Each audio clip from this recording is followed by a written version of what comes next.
UK is disabled, but research also indicates that 80% of disabilities are less visible, and that can lead to people struggling to get access to the help they need. As part of our series of reports marking UK Disability History Month, Catherine Walker has been exploring the challenges of invisible disabilities and how can all be better allies. Matty from Wallsend is one of 14 million disabled people in the UK.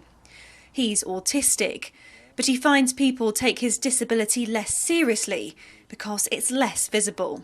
It has been an ongoing battle really with self-acceptance, and because of the stigma and abuse that I grew up with when people were aware I was autistic, or casted doubt, although I have an official diagnosis. They casted doubt because of deemed levels of talking, and they often didn't, I think, like to hear the reality of how it is for an autistic person. Research shows that 80% of all disabilities are invisible. These are physical and mental conditions that impact day-to-day life and include things like autism, learning disabilities, mental health conditions, hearing loss, visual impairments, and a range of other health conditions like chronic pain.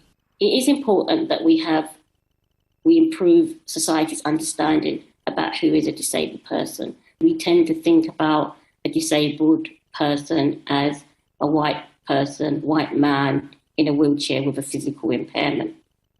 That's problematic when we think about disabled people, because what that does, it erases all the different experiences of individuals who have different impairments.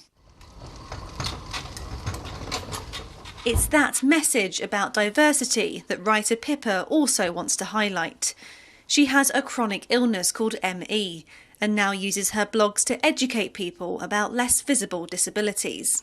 I do use a wheelchair, which is a visible mobility aid, but when I'm using the wheelchair, I can still see people looking me up and down and trying to figure out what my disability is, because on the surface I might look like any other person. I will perhaps stand up or walk out of my wheelchair and people think they're witnessing some kind of miracle. How can people be better allies, do you think? I think the single most important thing is to actually listen to disabled people rather than make assumptions and judgments. Having a less visible disability means you aren't as prone to some of the stigma and hostility that people with more visible conditions face. But I think having an invisible disability, the challenges are that other people can't necessarily tell what you're going through.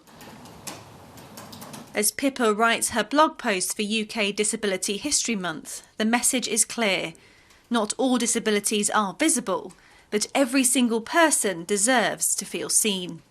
Catherine Walker, ITV News. Now,